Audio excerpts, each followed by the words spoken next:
اعوذ باللہ من الشیطان الرجیم بسم اللہ الرحمن الرحیم الصلاۃ والسلام علیک یا سیدی یا رسول اللہ وعلی آلک و اصحابک یا سیدی یا نور اللہ۔ عرفے کی نیاز 13 شعبان المعظم کو دی جاتی ہے، اور اس میں لوگوں کا عقیدہ یہ ہے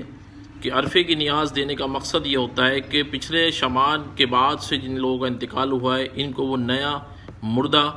شمار کرتے ہیں، تو عرفے کی نیاز اس لیے دیتے ہیں تاکہ اس نیاز کی برکت سے جو پچھلے شعبان سے پہلے جن لوگوں کا انتقال ہو گیا ہے وہ ان کی ارواحیں آئیں اور نیا مردہ یعنی جو اس سال جس کا انتقال ہوا ہے ان کی روحوں کو لے کے وہ عالم برزخ میں چلے جائیں، اور اس کا لوگ اہتمام کرتے ہیں۔ تو لہذا اس کا شرعی طور پہ کیا حکم ہے؟ تو الحمدللہ ثم الحمدللہ ہمارا مسلک سنی حنفی ہے الحمدللہ، اور اس کے مطابق قرآن و حدیث کے مطابق اور ائمہ کے مطابق اور فقہ کے اقوال کے مطابق ایسا عقیدہ جو ہے وہ درست نہیں ہے کہ نیا اور پرانے مردے کی نیاز الگ الگ کرنا، یا ان کا یہ عقیدہ رکھنا کہ پرانے روحیں آئیں گی اور نئے مردوں کی روحوں کو لے کے عالم برزخ میں چلی جائیں گی۔ یہ سب لا علمی کی باتیں ہیں، نادانگی کی باتیں ہیں، شریعت میں ایسا کچھ نہیں ہے۔ ہاں، انتقال کرنے کے بعد کے جو معاملات ہوتے ہیں، انسان کی جو زندگی ہے ایک دنیاوی زندگی ہے، اور جب انتقال کر گیا انسان تو اس کے بعد وہ عالم برزخ کہلاتا ہے۔ لہٰذا نیا مردہ اور پرانے مردے کا یہ تصور کرنا یہ درست نہیں۔ ایصال ثواب جائز ہے، ایصال ثواب کیا جائے، اس میں کوئی حرج نہیں، کوئی کبات نہیں۔ حضرت سعد رضی اللہ تعالیٰ عنہ کی والدہ کا انتقال ہو گیا، حدیث مبارکہ میں ہے، بخاری شریف کی یہ حدیث ہے،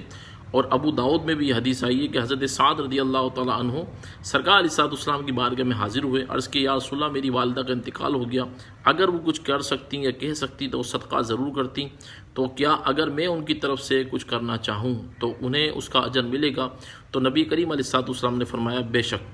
ہاں ان کو اجر ملے گا۔ تو یہ مفہوم میں عرض کر رہا ہوں دونوں حدیثوں کا، بخاری میں بھی حدیث آئی ہے اور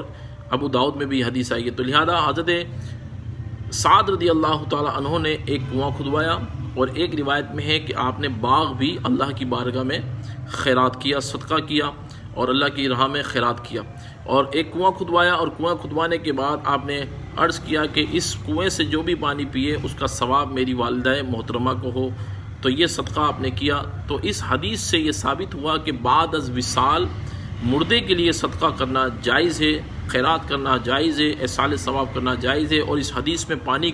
کی طرف اشارہ ہے، لہذا پانی کا صدقہ سب سے افضل صدقہ ہے۔ اگر آپ مناسب سمجھیں، مسجد میں، مدارس میں، یا کسی ایسی جگہ جب پانی کی ضرورت ہو، سبیل لگانا چاہیں سبیل لگا دیں،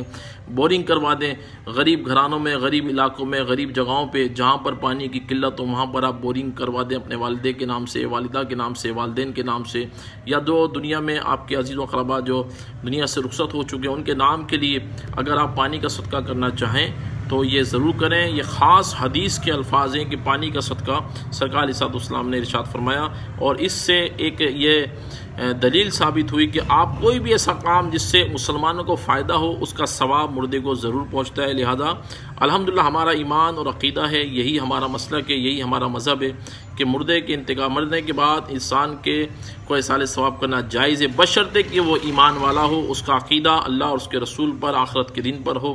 اور وہ الحمدللہ ایمان والا ہو، اور ایمان کی حالت میں اگر وہ رخصت ہوا ہو تو اس کے لیے ایصال ثواب کرنا قطعی طور پہ جائز ہے۔ اللہ تبارک و تعالی ہمیں شریعت اور سنت کے مطابق ایصال ثواب کرنے کی توفیق اور سعادت نصیب فرمائے۔ مزید دلائل انشاءاللہ اگلی ویڈیو میں فقیر آپ کو پیش کرے گا ایصال ثواب کے حوالے سے۔